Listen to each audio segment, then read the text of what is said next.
Hello, my loves. Welcome back to Chemistry with Kismet Tarot. I'm Monica, the Kismet Chemist. If you're new to my channel, welcome. Welcome to the family. It's an honor to have you. If you're returning, welcome back. I have missed you. My loves, we are going to be taking a look at some of the energies, the themes, and the things that are going to be unseen to us throughout the month of September.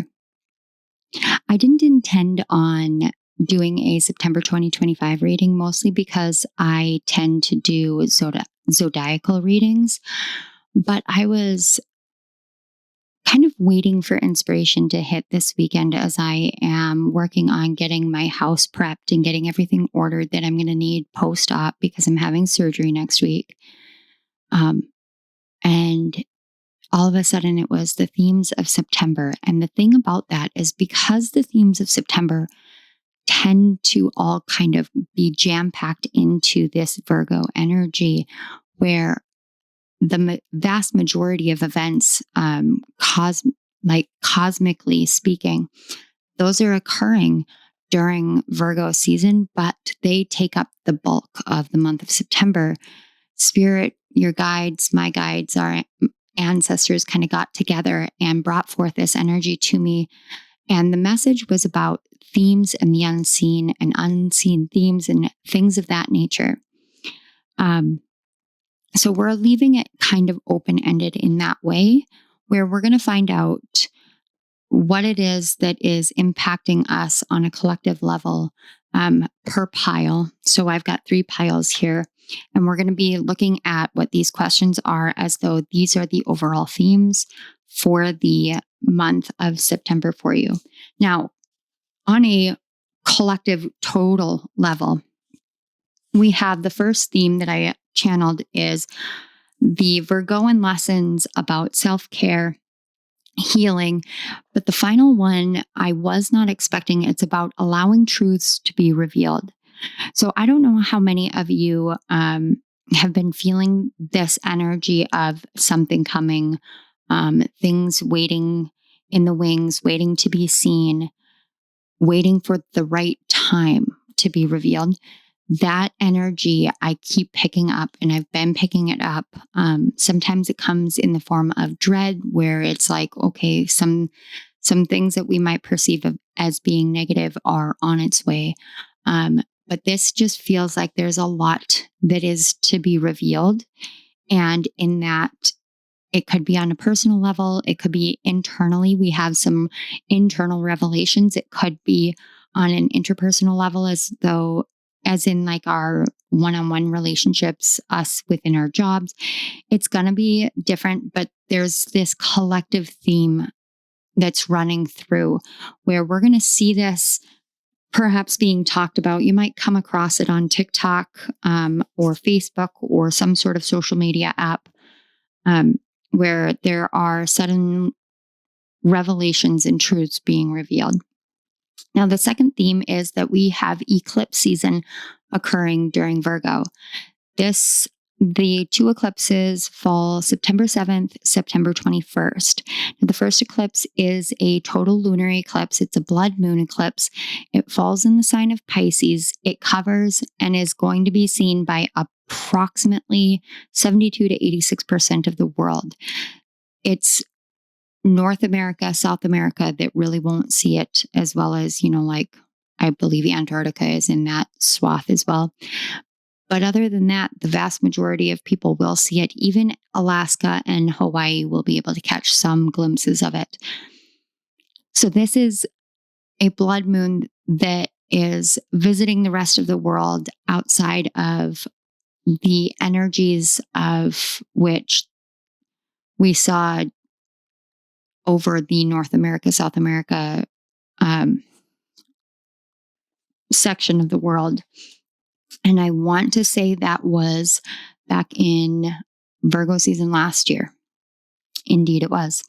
I do believe.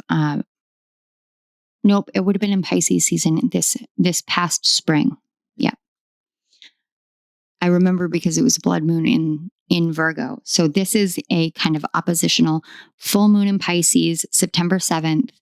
And it is one of the longest lasting eclipses that we have seen in the world since 2022. So it has been quite a while since we have been hit with the magnitude and duration of which the cosmos are saying, take a look at this, tap into this energy. So that is September 7th. I encourage you all to really connect to that energy. The second one seems a little bit more low key because it is a partial solar eclipse in Virgo, which is the new moon in Virgo. And the eclipse itself is, I think, maybe going to be able to be seen by like Australia, Antarctica, just really, really low down on the globe, but not very many places. I think it was something like 0.20% or 0.02, something in that area of the world's population will be able to see that. But the eclipse actually comes right before the last new moon of the summer season, the second new moon of Virgo season, and it happens to be anaretic. So it will be at that 29th degree of Virgo. It also is going to be interacting with Neptune, who should be sitting very close to the 0 degree of Aries, if not in the 0 degree. I'd have to double check the ephemeris, as well as Saturn at that 29th degree. Now, that's actually what we're going to get into next. But this anaretic new moon, it being an eclipse that most of the world won't see, this is asking us to realize that the things that are unseen can still be a theme in our life. So this is asking us to realize that we have other senses, including our sixth sense, in order to be led into what it is that this new moon is really revealing to us. Plus, this is the second black new moon with it at the anaretic degree. It's a very potent, very powerful time.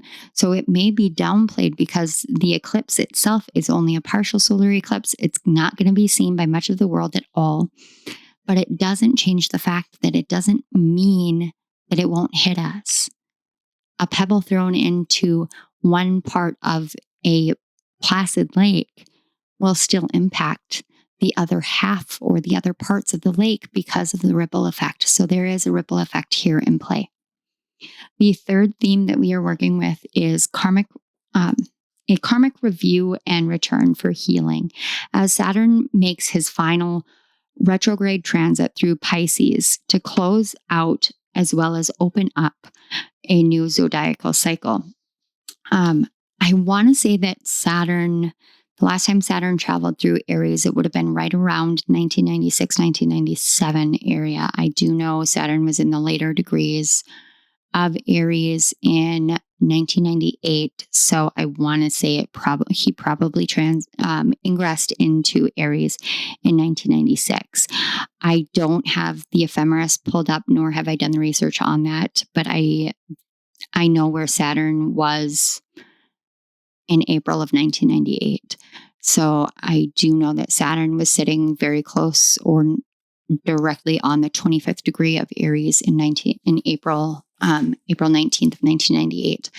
So with that, that means that Saturn likely was ingressed in either early 1997 or late 1996. Regardless, we want to take a look at the time frame between that, because this is almost an exact 30-year cycle. We're off by a couple of months because I do believe that Saturn returns to Aries 0 degree to officially kick off the new zodiacal cycle in January, if I'm not much mistaken. So with that, what we're looking at, thinking about, reflecting on is Saturn entered into Pisces in March of 2023. And I know for me personally, Saturn's transit through Pisces has packed a punch. In my own personal life, there has been continual, consistent themes around death, dying, life and death, rebirth, what it means to be alive, what it means to be alive when other people die, what it means to really allow for occult of occurrences in our lives. So many things, even to the extent of, taxes and money and all of that. Every theme that we could see in the eighth house is what I've been seeing, because Pisces is the ruler of my eighth house. So this transit isn't as potent for some as it is for others, but it is potent for us all regardless. And every time that Saturn enters into a new zodiac sign, the lessons change, the wisdom changes, but it builds upon itself. So we are actually building upon an entire cycle here. And it's this review, not just of from 2023 forward, but from 1996 forward. We're really looking at a lot of the things that have changed. If we go back to 1996, we're looking at, say, in the world, we're looking at a time that came before school shootings, a time that came before terrorist attacks of such magnitude that we've seen occurring more and more. The ways in which the world as we know it now, in the beginning of that cycle, those things were in their infancy, if not even thought of quite yet. And so we've gone through collectively, not just in the US, but throughout the world, we have gone through such huge traumas and karmas together, generationally, ancestrally, globally. We have gone through these big, huge events, these big, huge things over the course of almost 30 years. And now is a time for us to reflect upon what we've witnessed in our own personal lives and in the collective from March of 2023 forward, and how those things reflect the changes that we've seen from 1996 forward, because we're about to start a new karmic journey. And that's very important for us to remember, is when we start a new karmic journey, we really do want to make sure that we're moving into it with our eyes wide open, our ears open, our minds open, our hearts open, and stepped fully into our integrity, authenticity, transparency, accountability within our own lives, with our guides, with the universe, with whatever higher power you talk to, believe in. I call it spirit or the universe. It's all the same to me. God, Buddha, Allah, what have you, that energy is love. So where do you seek unconditional love from something or that you can't see, something that you can't taste or touch or experience beyond an internal experiential interaction? It's this connection, this relationship that we are being called to move forward hand in hand with into this new karmic cycle. Wow. Okay. I guess the channeling is like full on. Not that it's a whole lot different a lot of the times, just because when I sit down to get like the intro for any reading, I am channeling what I'm getting. But a lot of that message, I know I'm going to have to listen to again and pay really close attention to, because I was in a fully taken over channeling state. So there are some bonus energy influences for us to work with. So Saturn moves into Pisces, ingresses into Pisces in that retrograde motion on September 1st. That means that is the number one cosmic astrological theme of the month of September, is this review, this return, this looking back. And this is it's for us to complete cycles. It's for us to see the cycles that we've completed and congratulate ourselves, celebrate ourselves. It's to learn how to really release on a deeper level if we haven't already. It's a beautiful opportunity for all of us collectively and all of us in our own individual lives if we choose to take advantage of it. So the bonus energy influences that we have that happen after that happen to be transits. So the first one that we're going to see is let's see. Yeah, September 2nd. So the day after, we're going to see Mercury moving into Virgo. Now, because the sun is still in Virgo, Venus is in Leo. What we're seeing now with all of this energy is that Mercury is now at the forefront of the astrological rulership. Neptune still being in Aries until late October means that Mars is ruling Neptune. Mars happens to be in Libra, which means that Venus rules Mars. Venus is in, what did I say, Leo? Yes, Venus is still in Leo, which means Venus is being ruled by the sun.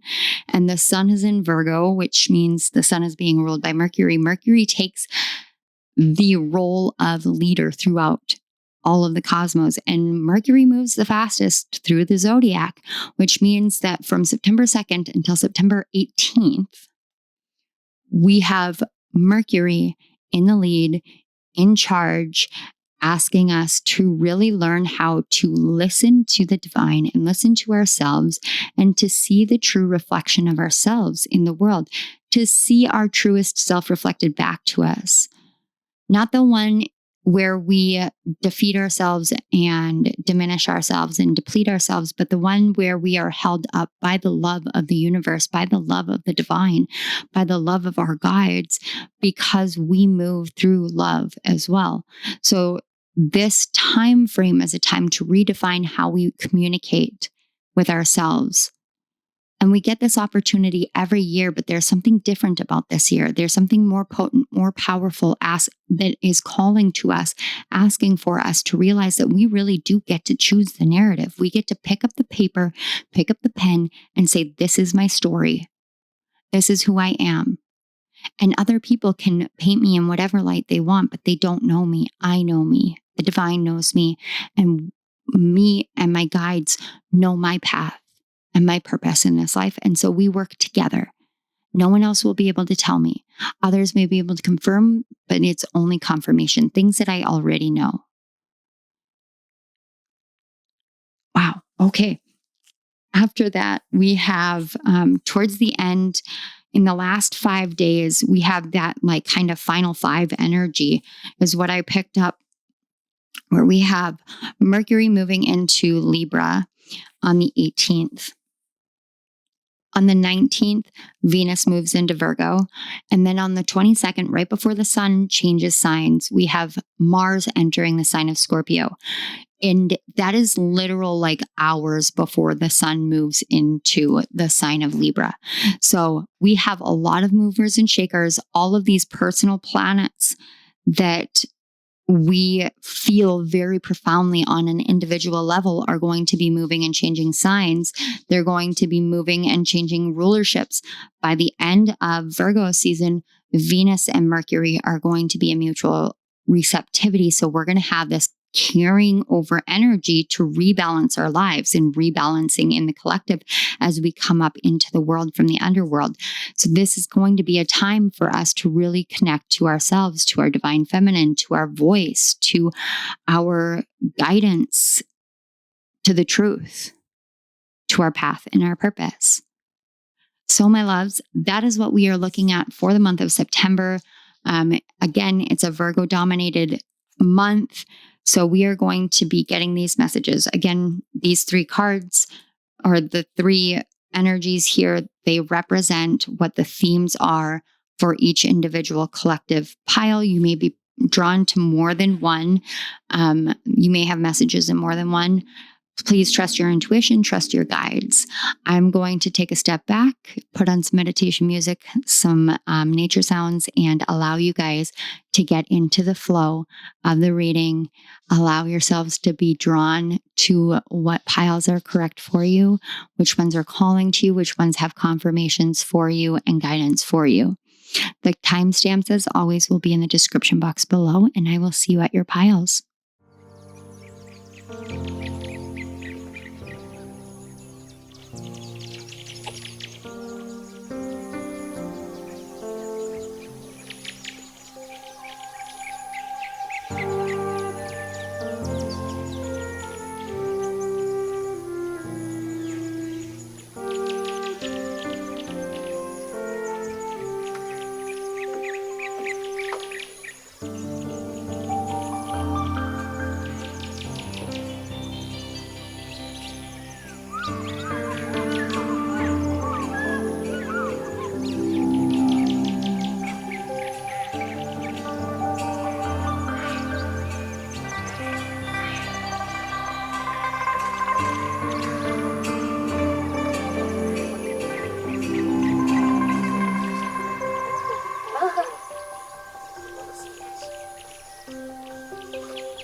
Hello, pile one. If you chose the first pile, this is your message about September of 2025, the themes and the things that are unseen. So, the way that the cards work out here is this first one is going to be addressing that Virgo theme of lessons in self-care, healing, and revealing truths. The second one, we're going to be taking a look at the eclipse season. So this is going to be the overall eclipse energy. And then we're going to look at the lunar and then the solar eclipse. And then on the outside here, we're going to be taking a look at Saturn and Saturn's return and some of the reflections of those karmic lessons. But your overall themes, the questions that are being raised are: what mistake do I wish I could stop making? What would I lose by correcting this mistake? And then what am I always carrying with me and why? And I find this really interesting because I almost get the sense of determining what we define mistake to be. We don't always think about, I guess, when we think about synchronicities and coincidences, it's very easy to say, well, there are no such things as coincidences. Everything that occurs that is synchronistic occurs because it is meant to. Even if it seems ironic, even if it seems like a coincidence, I am thinking about a person and then they call me, that's coincidental. No, it's synchronistic. So why is it that we define certain things that we do as mistakes? Why don't we see it as synchronistic? These are things that are meant to occur. Just because they bring about lessons that we learn, challenges in our life, does that make them mistakes? When we define something as a mistake, we take it from the realm of something that is meant to happen for our lives. So it's something that can benefit us no matter how you cut it, no matter what it is. It has a benefit to us because it's meant to happen. And therefore, there's less questioning about it of the why. And there's less room for victim mentality and more room for us to say, okay, how am I learning? How am I growing? This was supposed to happen in my life. Why? Why is it supposed to happen in my life? And then the why of it isn't about the event. It's not about the pain. It's about recognizing the blessing that it brought to us. I know, and don't get me wrong, I sound like I'm sugarcoating a lot of shit. I don't sugarcoat shit, guys. So I'm sitting here and I have an ankle that is all torn up. Like my ligaments are torn to hell. My bones are bruised to the point that it is being considered like I have not broken the bones, but I've broken my bone marrow. And my bones are bleeding. Literally, my bones are bleeding. And I have growths in them and fluid that shouldn't be there. And it hurts and I can't walk without pain and I can't sleep without pain. And I can't function on a day-to-day basis without it hurting horribly bad. So I have to go in and I have to have surgery on it. Now, this surgery that I'm having is something that I've had already before. And my first injury, I was landscaping my yard. My second injury, I was leaving the movie theater after taking my kids to the movies when we haven't gone to the movies in, I don't know, years. I want to say the last time we went to the movies with the kids, like as a family, it was back before COVID in 2020. So there are all these things that it's like, well, what is this happening for? And I have Ehlers-Danlos syndrome and my body can be depleted and falling apart. And it's a progressive condition. It's a progressive genetic condition in which it gets worse as I age. And I know about it. I knew it was coming. I knew it would get this way. And I told my husband the other day, I said, I wish that I could get to the point in this part of the journey where I understood why, so that this would be easier to swallow. So this would be easier to navigate through. I just came back to filming and now I'm going to be laid up in bed for 6 weeks, 4 weeks at a minimum, but likely me personally, I'm pushing for longer for the sake that I really want to give my bones time to rest, time to heal. So when we look at things as though they're mistakes, this shouldn't be happening. Why did I get hurt? It shouldn't be happening. All I was doing was, I wanted to introduce my dog to the neighbor. She got away from me.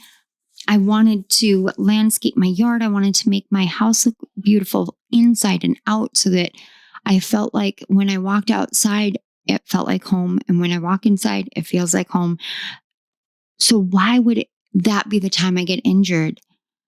What is the universe trying to tell me? What is going on? Is this all because of some shamanic calling? Is this because I'm being punished? Like, all of these things are thoughts that used to go through my head. And now I'm just at the point of like, I'm ready for the lesson. I'm ready to come to this understanding of the lesson. But I'm still healing from so many things that really my only lesson that I can say is that I am learning how to rest a lot more. So when we perceive something as a mistake, then we're carrying these errors inside of us as though we have these broken pieces, as though we are wrong in some way because we took a wrong turn, because we made a wrong choice, because we took a wrong action. So we carry those things with us. And what purpose does it serve? This September, and especially through Virgo season, through the wisdoms and the gifted offerings of Virgo's season and the cosmos, pile one, you're being asked to kind of evaluate these things, to look at these things in your life. So let's take a look first at the lessons of Virgo. It's more so the themes, not so much this season itself, but just Virgoan themes, unseen truths coming to light, self-love and self-care, healing. It's a big journey. So let's take a look. We have the Two of Cups and release.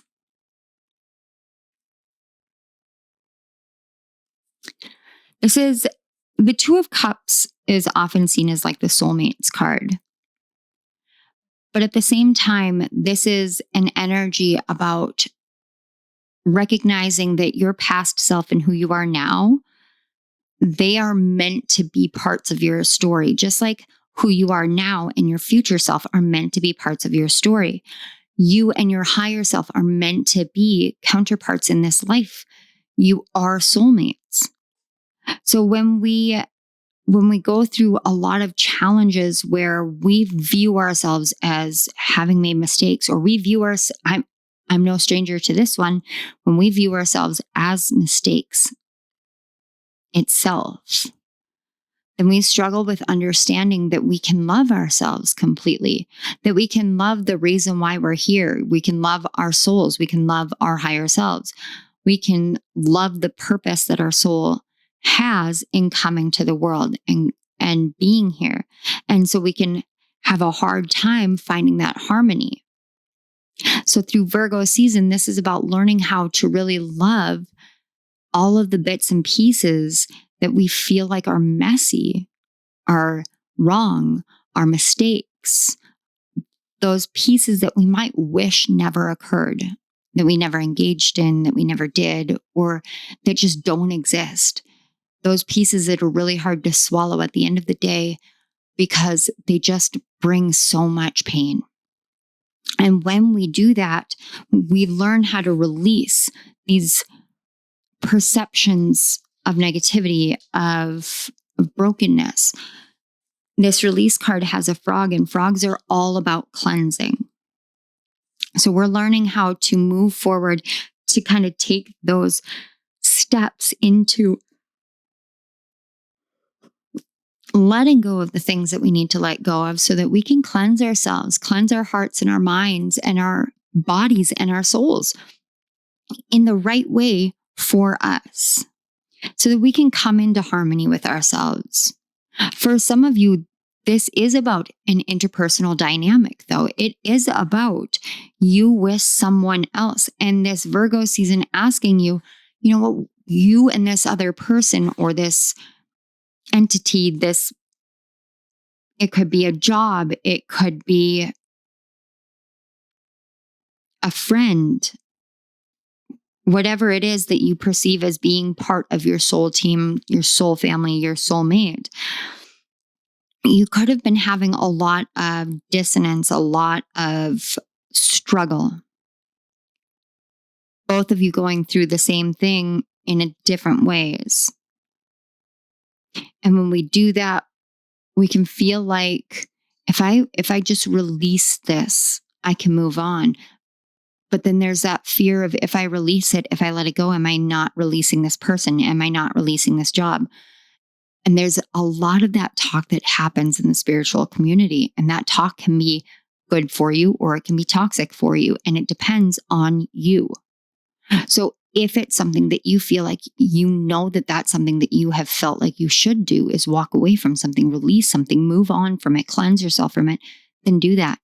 But if not, then what your guides are saying, what this energy is saying is when you release it, what you're doing is you're releasing all the heaviness. You're letting go of it. You're cleansing out the pains and the wounds and the parts that pull you apart so that you can harmonize together. When we feel like we are in harmony with ourselves, it's a lot easier to be in harmony with other people. But when we aren't really sure where we are or who we are or what we're doing, there's a lot more that is shaken up in our lives as a reflection of that. All right, so let's take a look at this eclipse season. So the overall energy of the eclipse season is the Magi. That is also known as the magician or the Mercury energy. So Mercury moving into Virgo might be a very important time for you. You could have Mercury in Virgo in your natal chart, or Mercury in Pisces, Capricorn, or Taurus could be one of those placements. You don't have to have those placements for this to resonate, but I am getting a kind of like harmonious or kind of extra charged energy. So I think of the opposition energy. So if you have your Mercury in Pisces, there is this opposition energy. That is, I feel like a hypercharged energy right now. For the other ones, it's more of recognizing that there's this new harmony within your life. And it's almost as though I'm seeing like, I don't know if any of you have read the books, the series I Am Number 4 or seen the movie, but the movie, I don't remember offhand if they showed this part, but in the books, each of the 9 have these orbs, these balls, and they are the solar system essentially. So they're these magic orbs and they're the solar system and they can come together and form a world. I'm seeing that like all the different pieces that form from that one harmonious one. It's like there's this harmonization energy. That's what I'm getting from it. As though all the disparate pieces are finally coming together for you. And then the cosmos themselves are helping you to harmonize with your voice, your divine voice. This is a voice above and beyond something that you would think of. Like the voice that I use now, there are times where you can actually hear my cadence and my tone change because a different energy will step forward and it will have a different flow, a different feeling to it, and the messages will flow differently through me. It's you harmonizing with a lot more than what you did before because your divine voice is coming to the forefront. It's not coming online. It's been there It's been there. It's what I'm getting for you, pile one. But it's coming to the forefront. It's almost as though you found your divine voice, but then you had to go through this journey of like spiritual laryngitis. This is very interesting energy. Spiritual laryngitis, where it wasn't so much that you didn't have a voice. It's just that you weren't really sure that your voice was really working the way that it was supposed to. Like, am I really being heard here? I'm seeing somebody with a microphone and they're like tapping the microphone and being like, hello, hello, can you hear me? Hello. Because you're speaking these divine truths, whether it's in your interpersonal relationships or not. I'm seeing you on a stage. So I feel like you're actually doing this out in the world. You're speaking these divine truths out in the world, but it's almost like the world can't hear you. It's like speaking into the void. But when we speak into the void, it doesn't mean that we're not heard. It just means that there's that echo time frame where we don't realize that there needs to be that time for it to come back. So it is being heard. It's just being heard on a different time frame than what is conceptualized right now. Wow. Okay. Let's take a look at the lunar eclipse first. So we have beyond. Yes, of course. See, it's this movement beyond. You're moving. This eclipse is really asking you to take yourself beyond the limits of what you have been in. Move further than where you thought that you could. Now, movement in this way may be metaphorical, it may be literal, it may be symbolic. It just depends on where you're at. But now I'm seeing like it's like the game Risk meets Battleship. So I'm seeing like the Risk board, but I'm seeing battleships being moved around, but it's all like an internal thing. It's like the maps of your internal world are being reshifted so that you understand that like you don't need to bulk up protection in this area or that area, because now is the time to let people see your truth, to let the world hear your truth. It's time to move beyond the limits, beyond the doorway. There is a door that has opened in the past. You're ready. You've walked. You've taken that step. It's moving beyond, and now your voice is rising above as well. So this lunar eclipse is taking you into that space, that time, that energy of moving beyond. Interesting. All right, let's take a look at the solar eclipse returning. Just like whenever we set out on a journey, we still return to ourselves. We return to our home. When we set down roots, that's the purpose of it. So I used to talk about, and I did this with like my kids, my husband, and my friends. I talked about this life as being this journey. We're traveling on a highway, and we have this end goal in sight. And whether that is our true end goal or not, it keeps us moving on this journey. It keeps us traveling that highway.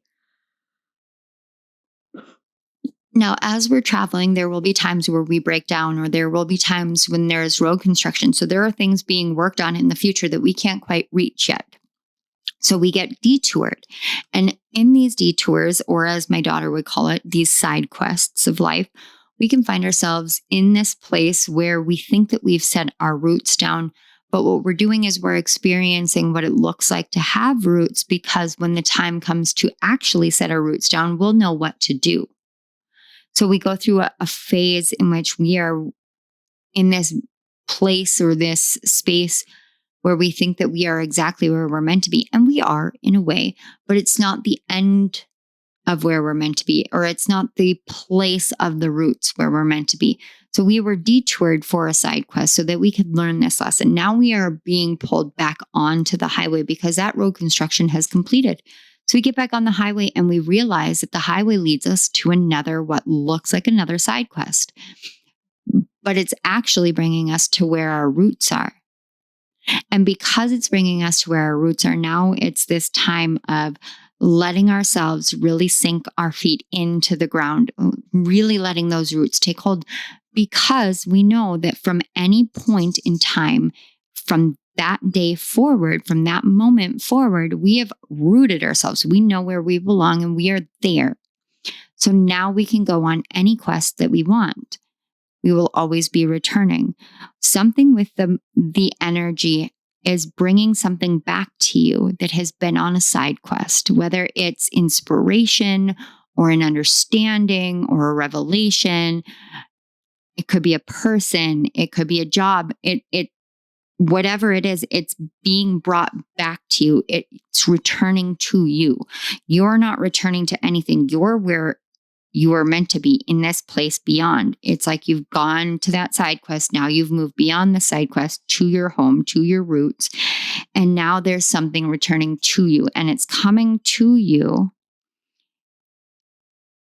in a way that will evoke a certain type of emotion, a certain type of energy within you. It's bringing to light a part of you that has been very unseen. Thus, it comes upon the energy, the cosmic energy of something that can only be felt, not seen. I love this. All right, let's take a look at this last section. This is about Saturn's lessons and returns. So let's see what Saturn has to say. We have the Chariot. So the Chariot is calling especially to this energy of the mistakes, because the Chariot card is linked to the Tower card. And the Tower card is when things fall apart and we have no say in it. The Chariot, things feel like they're moving in the right direction, and we are the ones that have the reins, which means that our choices are the ones that dictate where we go. So our choices will determine this. So if we fall, if we crash, if we burn, it's based off of our choices. We all make a great many choices in our life, and we don't always take accountability for those because it can feel really heavy. But here's the thing. Okay. I'm actually being pulled to a conversation that I had with my husband recently to help you understand this one. So I have conflict with my ex-husband and his new wife, or not new wife. They've been married for like almost 10 years. But there's been a lot of conflict because of the way that my kids are treated. And recently he came over to our house so that we could have a family talk, me, him, and the kids, our kids, just his and mine. So we had a talk like we've never had before. Not even when we were married, we didn't have these talks. And then he left. And it seemed like progress was made in the sense of co-parenting and being able to work as like this extended family. And then over the next few days, a lot of his behaviors reverted backwards. And it would be very easy to blame his ex-wife.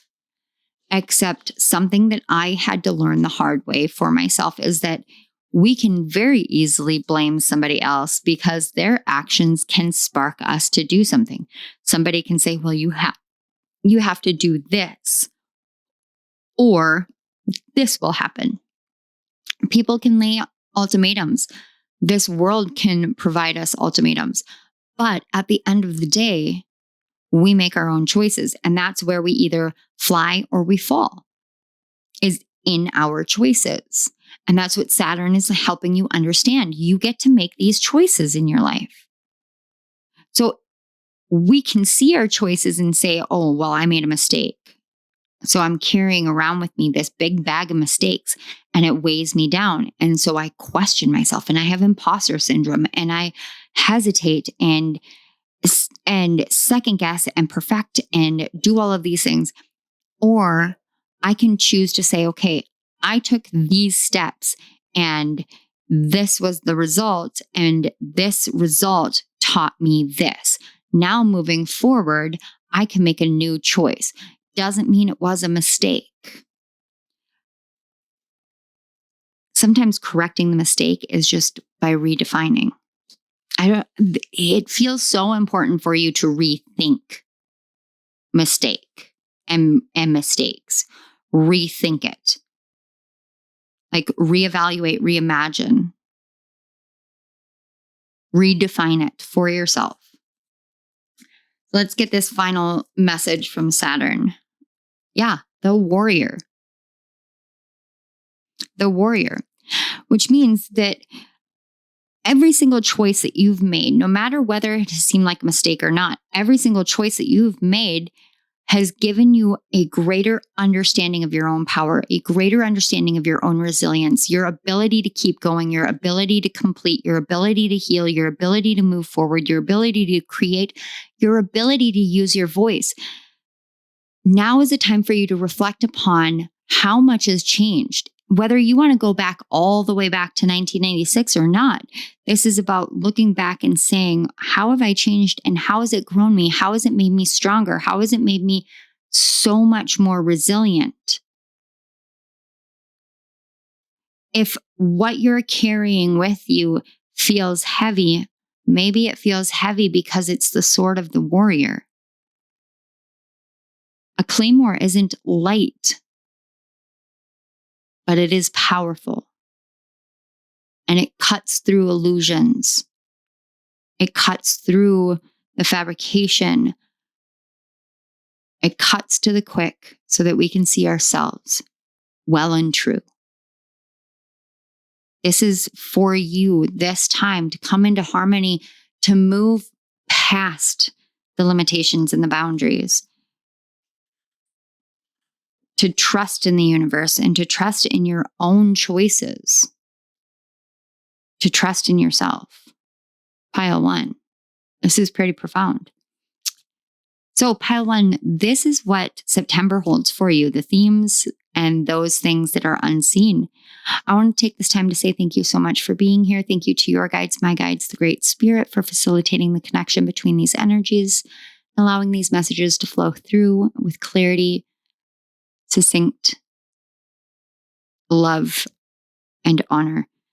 Thank you so much for allowing me to be the voice for these messages and for bringing the collective of Pile 1 here so that they could have these confirmations and these assurances. Thank you. Pile 1, if this resonated and you would like to support my channel, I'd love that. You can do that by liking the video, subscribing to my channel. You can comment in the comment section below, share the video out on social media. You guys can interact with my channel in any way and every way. Any kind of interaction really does help my channel grow. It helps these messages reach who it's meant for. And it's a beautiful way to give back for the energy that I put forth. Never required, never expected, always appreciated. I'm going to leave you here. I may not be back for a couple of weeks just because I do have surgery coming up. Actually, the day that this premieres is my surgery date. So happy surgery day to me. All right, my loves, I will see you all in my next reading. I love you all. Bye. Hello, Pile 2. If you chose the second cards, this is your message for September of 2025, the themes and the unseen. Pile 2, we're going to jump directly into your 2 cards that you have. They are connected. Definitively, without a doubt, they are connected. Which isn't necessarily always the case, but with your energy, one leads to the other. So the first one says, list all the things I know to be true. The second one says, how does this live up to the best version of me? When we are listing all the things that we know to be true, oftentimes what we're going to find is that we're listing things that exist out in the world, in our relationships, beliefs and truths that we hold, things that we know to be true, and they don't necessarily mean that it doesn't necessarily mean that it's true for everyone. It is what is true for each and every one of us. And then we take those truths and we compare it based off of what we view our best self as. So here's something as an example. I could list that I'm an author. I could list that I used to do a podcast. These are things that I know to be true. How do they live up to the best version of me? The more that I list the different creative pathways that I've taken, things that I've experienced, things that I've tried out to see what I love, what I don't love, what I'm confident in, what I'm not. Every time that I feel like I have been faced with a walk away or keep going energy with these things, it has been because of what it gives to me and what I feel about myself and my place in this world because of it. So how does it help me be a better version of myself?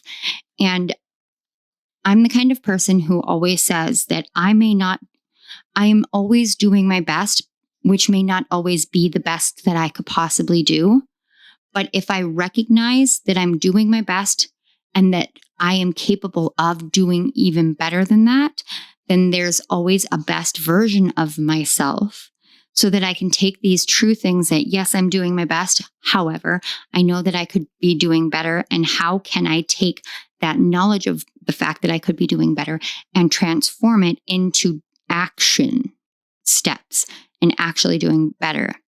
Sometimes that is, and we can overcomplicate this idea of being better versions of ourselves, because we can be like, well, I have to perfect this part of myself and I have to do that. And for me, it used to be, well, if I'm going to be the best version of myself, I can't be sick anymore. I can't be injured. I can't be in pain. I can't be overweight. I can't be this and I can't be that. And I have to be this way and I have to be that way. And everybody has to see me as this way or that way. And it was this, I kept piling on top of myself these parameters for what my best version of myself was that really, really were very limiting, and ended up becoming one of those things where I was so controlled over how to present myself as the best version of myself and how to get myself there that I didn't think about the fact that a lot of the times the best version of myself is the one that has the most sleep. The most rested version of Monica is the best version of Monica. But I overlook that because something as simple as sleep, well, there's no time to sleep when I have to create all of these things so that I can be seen in the world as being this creator or creative person. And I want to help the world and I want to make a difference in this whole thing. And then I overcomplicate something as simple as, well, if I get enough sleep, then I can create. So the best version of me is the one that's the most rested.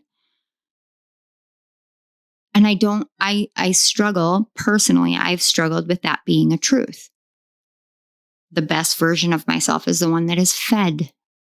And I struggle with that as being a truth because I struggle with something called body dysmorphia. So I will either overeat or not eat at all. And it's been a struggle my whole life.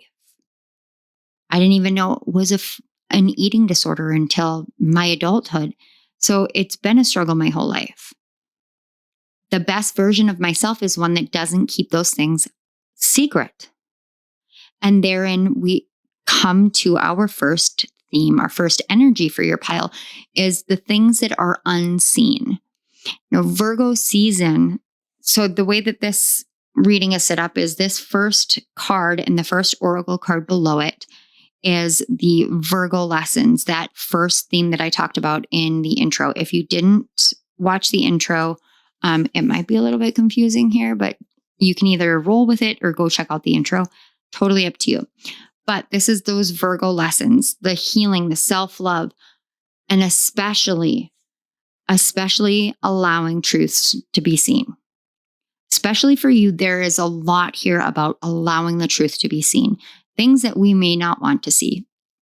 That would be why I am the living example with I don't always want to see that if I get adequate rest, I am the best version of myself, because I really like to create at night and I'm a mom. So I'm very busy during the day and I have all of this stuff going on and I have all of these like physical limitations right now. And so there is no time for sleep in my life.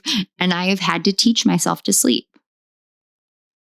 So because it makes me a better version of myself, I'm less testy. I am clearer in mind and in heart and in motivation and in action. And I give myself a lot more grace and patience than I would if I am sleep deprived. So let's find out what yours is this Virgo season. Let's find out what this first theme and how it's playing out. So we have the Three of Swords, of course. Now, I love this one because it's a dove with 3 swords through it. And the dove is the universal symbol of peace. Swords are mental energy. They are air energy. This is about the mind. I know a lot of Three of Swords, because it's 3 swords penetrating the heart. We look at it like heartache, heartbreak, what have you. And it is to an extent, but this is about the thoughts that steal your peace and healing those and allowing a truth to be seen so that that peace can be brought back. So let's see more. Passageway.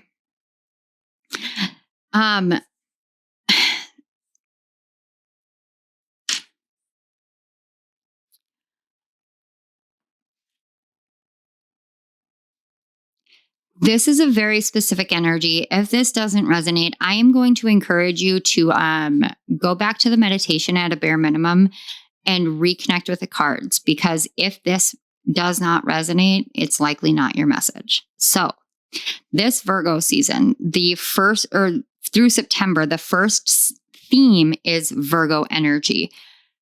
The first piece of this is recognizing how you have gotten to the place where you feel like you don't have peace of mind, or you feel like you don't have peace in your heart, in your life. There's a sense of, my daughter has this saying about protecting her peace, and we can protect our peace until we're blue in the face, but we can't always protect it from ourselves when we're the ones taking it from us. So there has been a journey, a pathway that you have taken. You've walked down some corridor in life, and it is definitely presenting itself as a corridor, very similar, like that. It's very similar in imagery to this card, but it's more about this kind of enclosed space. It's almost like you were digging yourself a tunnel, like Red did. I think it was Red, to get free from prison in Shawshank Redemption, where he just kept digging that tunnel to get himself free. And at some point in the digging, I don't know if there was something that collapsed, fell apart, but suddenly the journey that you were on that was meant to be one that would set you free felt like it was suffocating you. It was taking from you. And that means that it can be really hard to extract the mental space to allow for any kind of peace of mind. Because in that space that you would normally find your peace of mind, you've got these thoughts linked to them, thoughts about, but I couldn't breathe because I did this. I took this action, and what it did was knock me down. It knocked me out. It took from me. I took from myself because of this. So there is a very I-centered energy here, where Virgo is really saying it's time for you to see that we all go through these things. Yes, it feels like it was just you. And yes, it was very specific to you. And yes, it does seem like the universe stomped on you. And there is an acknowledgement here about that. But there is also an understanding that when it feels that way, sometimes we're feeling the loss or the confusion or what have you, and the mind is racing around trying to locate a cause for why we're feeling the way that we're feeling. And when there is no external source for it to glom onto, to cling onto, now it has no other choice but to stab that sword directly through your peace of mind in your choices, your decisions, your pathways.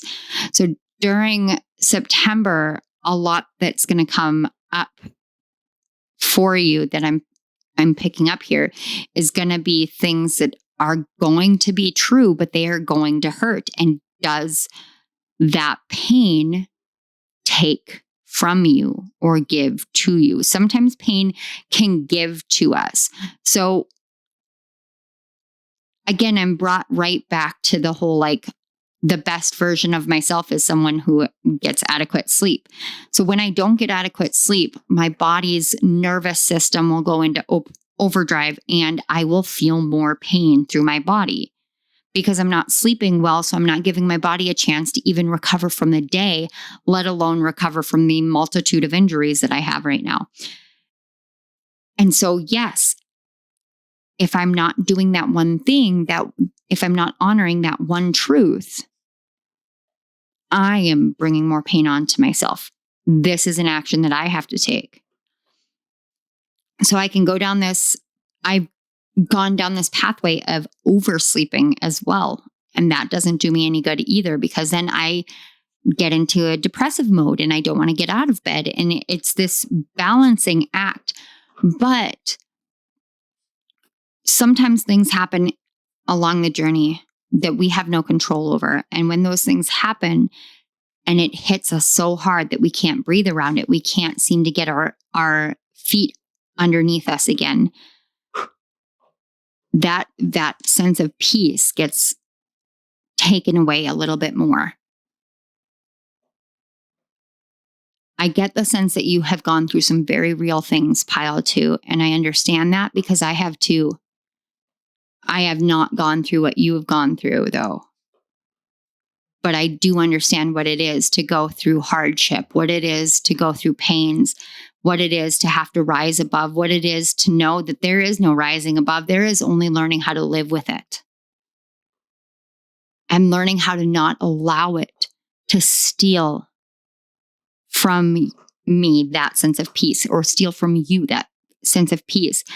So yes, we can walk down these passageways, we can go through these journeys, and it can feel like we made the wrong choice and the wrong decision in the wrong way. We did not do what was the right thing for us. Because while this was clearly not the right path, because why would a path be filled so extremely much with pain? And that's something only you can answer, but it can only be answered when you realize what these swords that are in your sense of peace, your internal sense of peace, are, what mentalities they are, and how it is that you placed them there. All the things that you know to be true and whether it lives up to the best version of yourself. This is about your mentality, your mental space. That is the theme that is really overwhelming and predominant here. Okay. Wow. Okay, we're going to move on to the eclipse season. So we're going to get the overall eclipse season, and then we're going to get more specific energies for the lunar and the solar eclipse. Ooh, interesting. So the overall for eclipse season, we have the 6 of coins. Beautiful. You've been holding your hands out waiting, and things have felt very entangled, very twisted up, very held back. It's like the universe, it's like you know that the universe has things waiting for you. You know, like that theory or that concept of your blessings are just waiting for you to be ready to receive them. And then you're like, well, how the hell do I get ready to receive them? How you're ready to receive them is by opening your hands. It's what I'm saying is incredibly metaphorical. I know that it's like, okay, yeah. So, hey, universe, I'm here. I'm ready. That it kind of is that way. It kind of is that way. But remember, we started this whole thing off by saying that September is that Virgo energy. That theme energy is Virgo. That's a number 1. That's the overall. And that energy for you is recognizing your own mentality. So yes, this is about you saying, hey, universe, I'm ready because it's about whether or not you're going to allow yourself mentally to actually be ready, or if you're going to self-defeat. And that's a hard thing to have to face, because when we self-defeat, then we look at all of these ways in which we are sitting there holding our hands out, waiting for our blessings, and our blessings are meant to come to us. They really are. Like, that is one universal truth that I will always hold on to. You can take it if you want. If it applies to you, if it makes you feel like a better version of yourself, take it. Please do. But our blessings are always meant to come to us. They are waiting for us. They are eager for us. They are like that puppy that is loved and then, or that puppy that is born and abused and abandoned and waiting at the pound for some sense of hope. And we are their hope. And so we go to the pound, and that puppy has been sitting there waiting for us. That we are the life source for that puppy, the only known love for that puppy. And so we are that puppy's blessing, and that puppy knows that we exist. So our blessings are waiting for us. Waiting for us. They get beaten and battered on their way to us, because in order to receive our blessings, we have to go through the lessons for them too. So yeah, we might feel that way, but our blessings feel that way too. This is very strange energy, because I've never thought about blessings in a like personified way, but I get the sense that if you can personify something, then you can empathize with it. And when you empathize with it, then you can actually expand your understanding of yourself even more. Wow, I'm going to have to come back and like watch this reading, because this is a lot. This is about recognizing that the entanglements that exist are your mental space. It's what you believe. So if you're like, well, I can't have my blessings because this and this and this is going on, then you can't have your blessings because that and that and that is going on. And you're telling the universe, these are the limitations. I'm not going to allow you to give me my blessings because this is occurring in the world, and this is what I'm holding on to as truth. And so I have to hold back these blessings that I feel like I should have, but I have to hold them back because I am attaching them as possible based off of some external set of circumstances that only you are setting that up for. So when we realize that we're the ones that welcome them, but we're also the ones that give ourselves the permission to receive them. So we are the ones that say, okay, these are the actual parameters. That's when we actually can receive them. And this eclipse season is helping you realize that. So let's take a look at the lunar eclipse first. This is the one on September 7th. We have the outlaw right here. So the lunar eclipse is really coming forward to you, and it's coming out to say, hey, it's time for you to break down those barriers. It's time for you to stop giving yourself the caved in tunnel to exist in.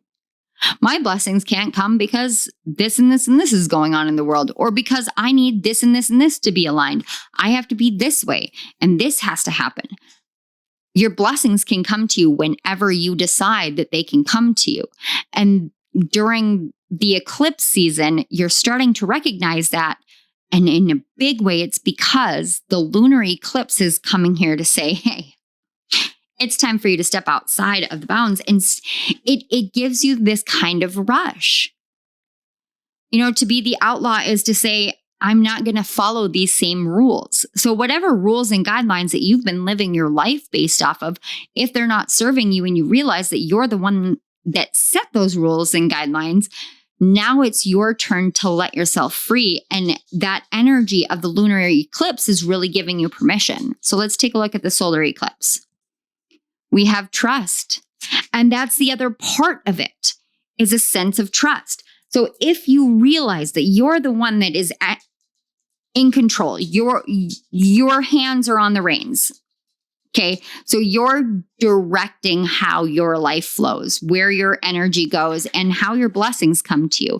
You're determining all of these factors, all of the parameters for everything in life, and especially for the balance, the harmony, and the blessings. So now it's about whether or not you can trust yourself. Do you trust the transformation that you've had? Do you trust the change? Do you trust yourself to maintain that? That's a really big one. That's a really big one because, and I'll use myself as an example again, because it's the best way that I know how to correlate. It's an ADHD thing, guys. If you don't know, it's in neurodivergency, a lot of the time we think in terms of what we've experienced in order to help you understand that we have empathy. So in this way, because this trust card has two moths and they're being held together by a double terminated crystal, it's saying that my transformation points to transformation elsewhere, which points to my own transformation. And it's a quid pro quo, or it's a give and take that is in equality, very similar to the Six of Coins. When we don't trust ourselves to maintain the transformation in whatever way, shape, or form, or we don't trust that the transformation has occurred because we might regress in some way, shape, or form, then we reestablish the limitations. So in this way, for me, I healed a lot. About 5 years ago. Dropped a bunch of weight, got really healthy, stopped being sick, stopped injuring myself. Like so much was healed. And that time was absolutely necessary in order to really overcome a medical diagnosis that was the wrong diagnosis that I have been fighting for over a decade. But because I went back into the state of being sick afterwards, I struggled to trust my own transformation. The energy of that solar eclipse comes automatically with this call to trust, because it's an energy of change that we can feel, but we can't see. And when we can feel something, but we can't see it, so we intrinsically know that it exists, but extrinsically we have no evidence, no tangible proof. That trust can be a challenge. So the solar eclipse is helping you learn how to trust in the change and the transformation, in this new set of parameters, or in a life without a set of parameters. A life that means that you can just receive your blessings. You don't have to work for it. You can just receive them because you are deserving of them, because they are your blessings. Therefore, you deserve them. You came here to live your life. And as you came here to live your life, you came here to live your life that has these blessings attached. And therefore, you don't need to make yourself worthy of it. You already are, because you exist. It's a very simplistic form of saying Occam's razor. Because you exist, your blessings exist. Because your blessings exist, they are for you, and therefore you don't need to do anything in order to make yourself worthy of receiving them, because they are already yours. So all you have to do is just decide. Wow. Okay. So let's get our final energy. This is the energy from Saturn's final return. This covers almost 30 years back, but it also covers the time frame between March of 2023 and through to January of 2026. The time frame of Saturn through Pisces. Oh my goodness! Like, whew. That was a lot of energy that just moved through here. So if you guys hear me yawn and you don't already know this, when I yawn, I am moving energy. I am transmuting something. So there was something that just got moved through having to do with Saturn and Pisces. So let's take a look. We have the Eight of Cups. Oh, I need to sneeze. Maybe. And then it went away. I'm sure it will return. When I looked at this Eight of Cups and then I looked at the eye and the sun, it was almost like I was looking into the sun. And whenever I look into the sun, it elicits a sneeze. With this energy, this is about you recognizing that you're on this journey to your happiness, your ultimate fulfillment. It's a step-by-step process. So when we go through all of these different journeys in life, it can feel like we're getting nowhere, because there are times where we just get knocked back down and we feel like we are at ground zero. We're at rock bottom or 10 feet below rock bottom. And how the hell do we get up from here? But in reality, with this Eight of Cups, what it's saying is that you're actually a lot higher up. You're actually a lot further than you think that you are. You have one more rung to go, one more step up to go, and you're already working on that. And so Saturn is bringing you back to help you understand and help you remember all of the things that you have overcome, the things that you have put together, the things that you have created, the things that you have done, the way that you have lived your life thus far, that have made you who you are, this beautiful transformed person, this amazing, incredible individual, but this also like tour de force soul out in the world. It didn't come from nothing. It didn't just appear because. It came because you chose to strengthen yourself. You chose to heal yourself. You chose this path. Let's get a little bit more information. Haunting. Yeah. You chose to face all of the demons in your past. You chose to face the ghosts, the things that you carried with you that held weight, that weighed you down, that challenged you, the things that haunted your dreams, the mentalities that stole your peace away. Now is the time for you to recognize that it's not about walking away from it, but about rising above it and saying, I didn't have to destroy it. I didn't have to destroy myself. All I had to do was recognize where my strengths were in all of the things that seemed to haunt me throughout my life, because they helped build this pathway to my future, this pyramid to my ultimate fulfillment. And from there, I can see all of what my life has been. I can see the beauty and the brightness and the heartache and the sadness. I can see all of it. And I can see it because I have made myself the life that I dream of. And I have earned it because I am worthy of it. All the things that have haunted us, that we see as negatives, we have now learned to transform them. So as this month unfolds, there's a lot here about the reality of allowing yourself to see the truth of who you are, to give yourself back peace by stopping the cyclical thoughts that take it from you, because those thoughts, they weren't implanted by anybody else. They were a reaction. And you can respond differently now. Pile 2. I love you guys. You guys are freaking awesome. And I really appreciate you sitting through a message like this, because it was very heavy to navigate through. And I really appreciate your presence here. I want to take this time to say thank you so much to your guides, to my guides, to the Great Spirit for facilitating the connection between these energies and allowing these messages to flow through. Thank you for the existence of the Pile 2 Collective. It's a heavy journey that they have been on, but them being here brings me hope, and I hope that it brings them peace. Thank you.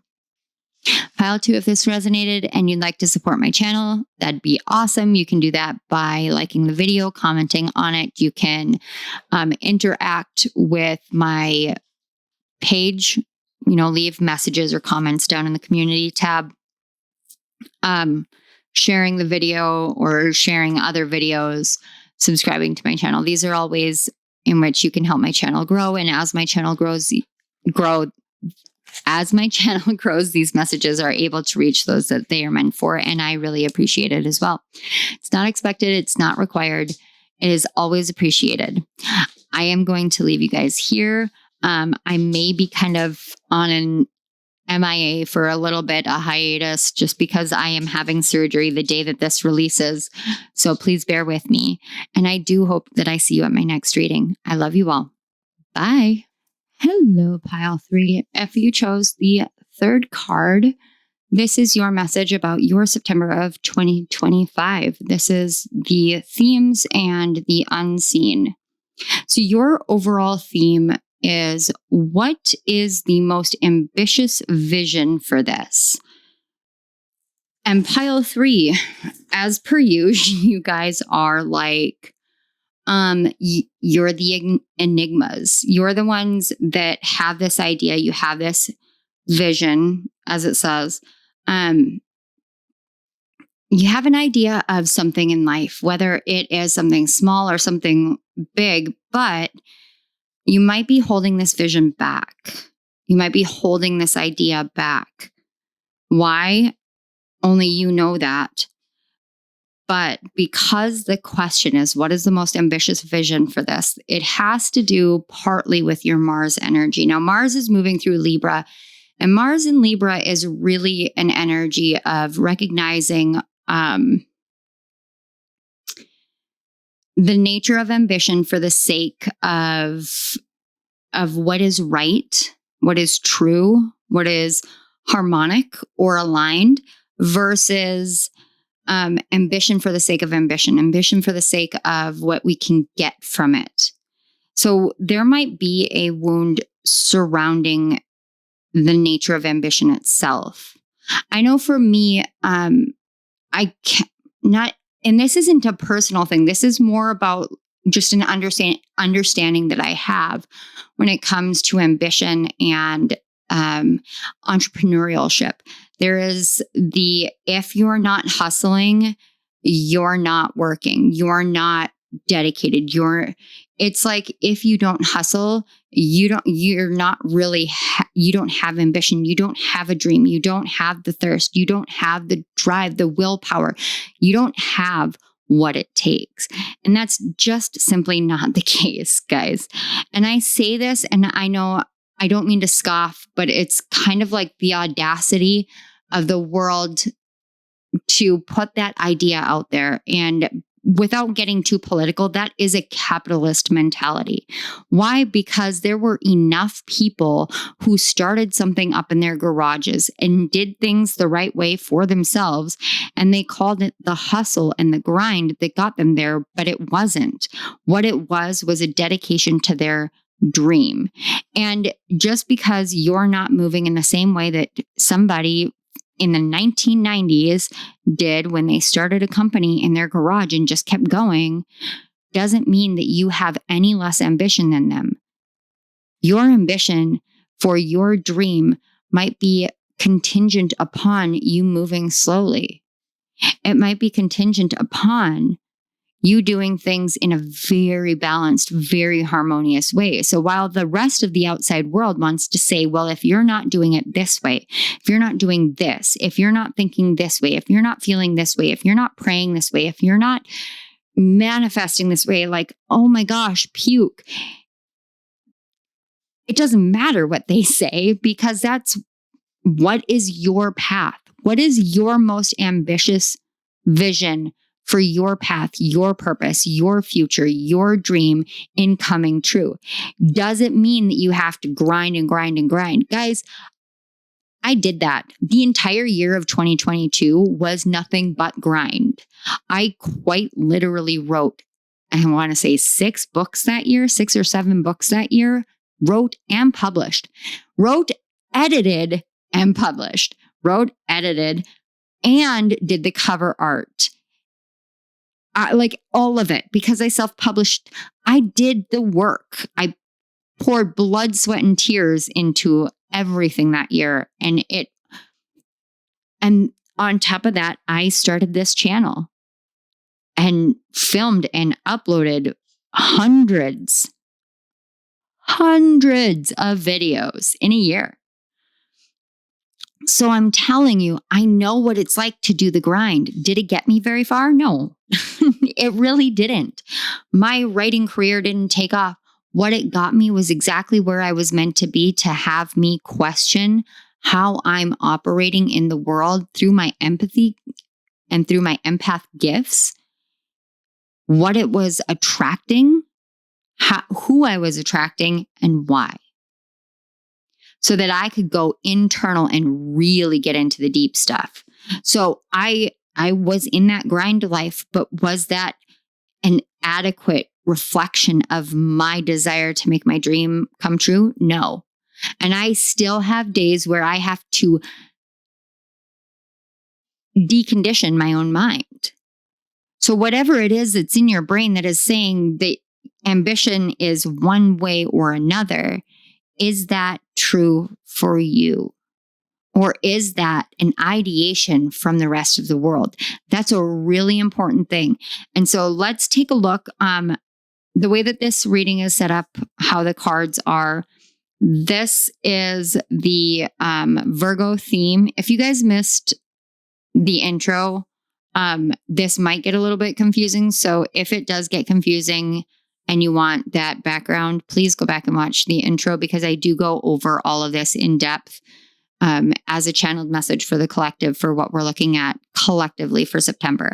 So this is the Virgo energy. This is the eclipse energy, and this is the Saturn energy. So let's take a look at Virgo first.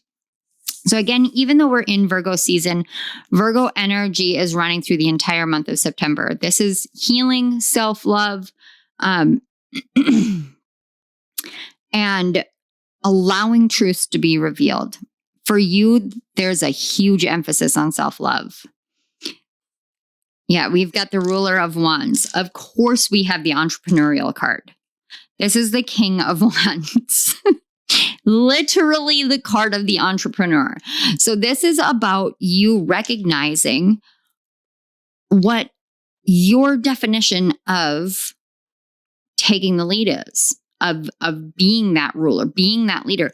You get to determine your own passion and ambition and vision and how it's going to come into play. And it is contingent upon a sense of self-worth and self-love. Things that I apologize. I just hit my mic twice. I hit it the second time trying to apologize for hitting it the first time. Wow. Okay. Anyways, Virgo season. What aren't you seeing about yourself? What aren't you seeing about yourself? We have ancestors. Sometimes when we look at ourselves and we think, you know what? I don't want to be seen in the world, or I don't feel like something or other. And we use our upbringing because of that. And in a way, I've been that way. It's kind of like, for me personally, it's like, what is my family going to think? Is my family going to oust me? Are they going to accept me? All of that. And I say this with so much love and knocking on wood here. I hope that this is not anything that you guys experience. But over this past year, so far through 2025, I have really worked to deprogram that line of thinking in my brain, because after my aunt died, my family as I knew it, extended and immediate, just crumbled. It shattered. There was nothing left for me to worry about disappointing, because it just didn't exist anymore. That one loss was enough to irrevocably change the landscape of my family.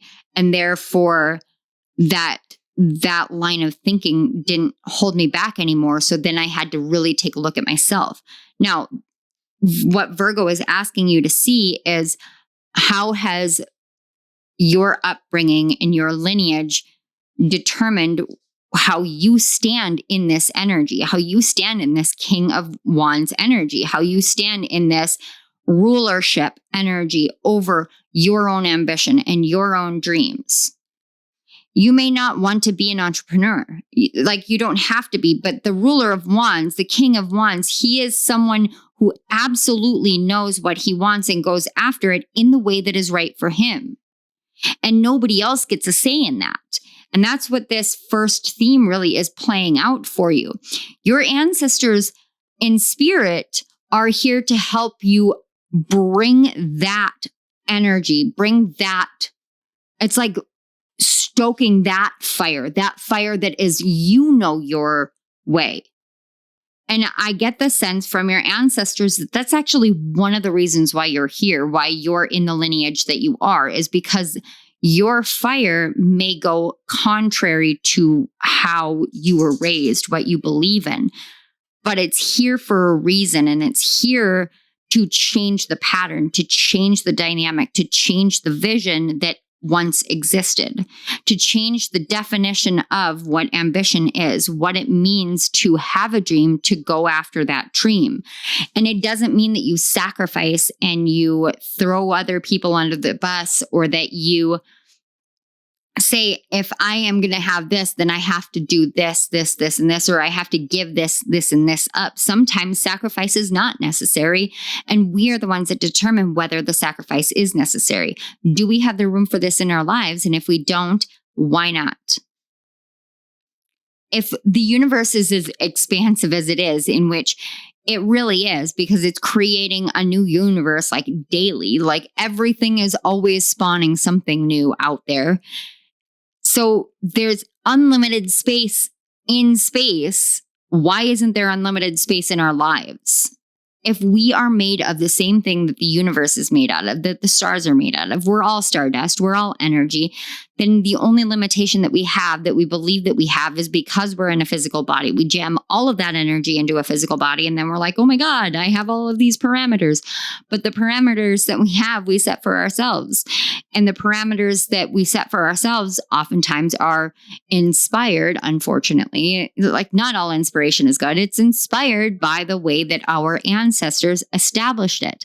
But sometimes there is a soul that comes into existence in which they are here to go against what their ancestral inheritance is.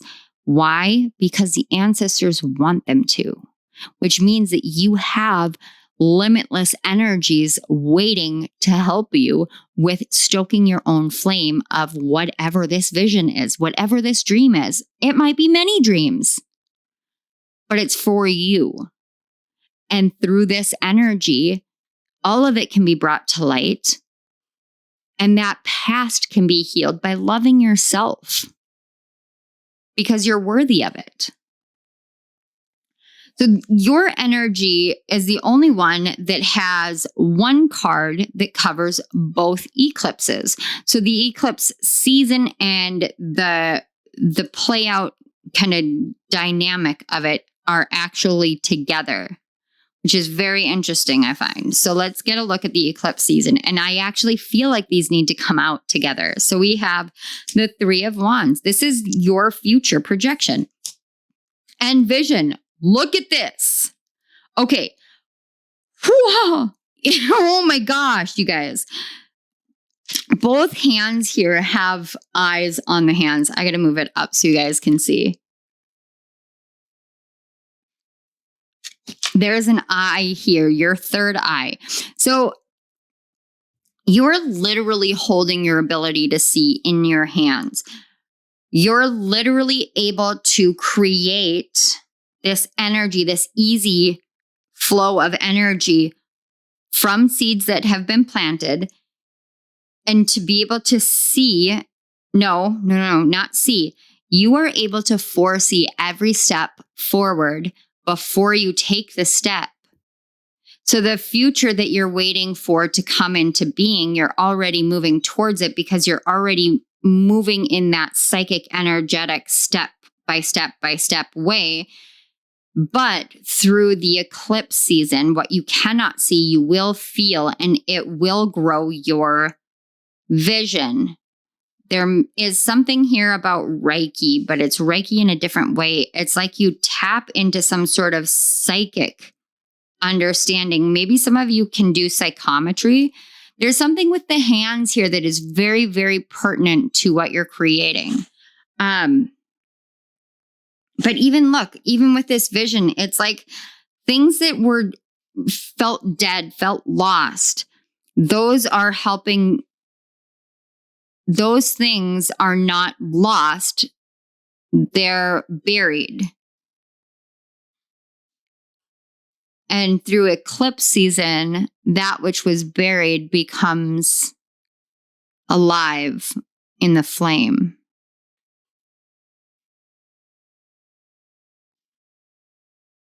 Interesting. There's something here about you witnessing, but it's almost like you're witnessing within yourself and externally. Wow, there's so much dynamic here, but it's very intangible.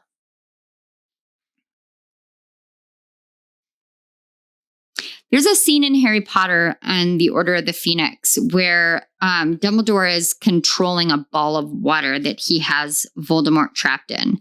I'm getting you controlling the ball of water. It's like you've trapped all of the negativity in this water, and you're actively using this energy, this firepower to wash it clean so that what was once seen as a negative becomes a positive. You're transmuting a lot. There's a lot of fire and water energy in your energy field, but it's almost like the water has really dulled the fire, and now the fire is actually igniting through the water. I don't even want to give like my normal correlations because this isn't about me in any way, shape, or form. This is about you. And so my correlations are not yours in this case. There's something about kind of taking a deeper look, taking a closer look. I'm seeing like a magnifying glass into your ambition, into your divine masculine, into your Mars energy. There's a magnifying glass energy that's going to help you see things that hadn't been seen before. And from it, there will be that kind of concentration of light that will set life alight. What the heck is this, pile 3? That's really cool. We're going to move on to Saturn, though, because the eclipse energy is like you have to be there to know it kind of thing. I'm trying to explain intangibility in the best way that I can, but this is about you. That's it. I just keep getting, this is about you. So Saturn returning back into Pisces. We have the Sovereign of Wands. We have the Queen of Wands. We have the King of Wands and the Queen of Wands. This is about you recognizing your own magic. Your divine masculine and divine feminine are literally coming into like serious action. There is such an abundance of fire energy here. And the weird thing is with all this fire energy, I should feel like super flames, but I feel like your fire energy is water. It's weird. Okay, let's find out more. We have the Outlaw. That makes so much sense. What did I just say? Your fire energy feels like water. It's an outlaw energy. It's something totally different. What would normally be expected to be no longer is, or is not ever, has not ever been for you. So you operate on a completely different frequency. And your ancestors chose you to come here and operate on that frequency. Why? Because the vision that you have of your future, this is about you. The vision that you have of your future is their most ambitious vision for their lineage, for their descendants, which means that the ancestry that you are establishing now plays out differently. There is something new coming into being because your magic flows in a different way. Your magic works differently and the world doesn't understand it. And it doesn't have to be the world out there. The world that you exist within. So the things that you place priority or importance into. That world doesn't understand the way that your magic works. But there is a world that exists in which your magic is what created it, and therefore it's where you're aiming for. That's what this energy here is, this Three of Wands. It's this world creation. You're on your way there. You are. But it's about harmonizing these pieces together within yourself and understanding that you don't operate the way that everybody else would normally do. You don't operate the way that you were raised to operate. You don't operate the way that definitions normally run. You don't operate the way that mainstream society is telling you to. You operate on a different frequency. So it can make you feel like you're outside of the bounds of normalcy. You are intangible. You are intangible. This is about you. You are intangible. You operate on an outlaw level. You are different. And that difference, that uniqueness is establishing a new lineage. You are the ancestor to this lineage. So what you do right now, this entire reading, this entire month is about you doing it differently, but it's about you. It's the importance of recognizing that this is about you is because it is easy for you to lose sight of that because there is an external influence that's trying to say, this is about this and this and this, or this is about this and this, and it's about you. Oh my gosh. Sarah, if you're in here, that dream, it's about you. Weird. That's a super specific for a specific person. You might be getting messages that you think apply to something else. Whether the messages are coming in a dream, in a vision, in whatever it is, it's about you. What is it about you that this is about? You move and you operate on a different frequency. You operate in a different mode. There's a different modality to how you move, how you function, how you operate. It's about you. Recognize that your frequency is what determines it, and your frequency is different. So recognize what is about you first and foremost, because that's the most important. You are the most important. And once you recognize that, then it's like you're chosen at that point. And it's not that you're not chosen beforehand, but there's some energy here that is like, when I recognize it's about me, I love myself more than I choose myself. This vision, this light, this energy, this fire energy that is water energy that is flowing through here, your third eye, which to me is always air energy, but whatever, what have you. It's different. It operates differently. It's about you and how you operate. Whatever it is, you are the key. There is no key but you. You are the key. Gosh, I hope this makes sense because I got nothing, guys. Pile 3, that literally, like, you're the key. This is about you. It's just going to keep going around and around in a circle at this point because that's how I see it. Just in a circle. This is about you. This is your message. September, it's about you. So pile 3, thank you so much for being here. You guys are awesome. I love readings like this that like tickle my brain and are like, this makes no sense to me, but I love doing them because I love challenging myself, but also interacting with different energies that remind me of what magic feels like, because you are what magic feels like. So pile 3, thank you so much for that. I want to take this time to also say thank you to your guides, my guides, the Great Spirit, for facilitating the connection between our energies, allowing these messages to flow through, and allowing these messages to spread out and come to light in the way that they're meant for pile 3 and for the collective of pile 3. Thank you so much. Thank you.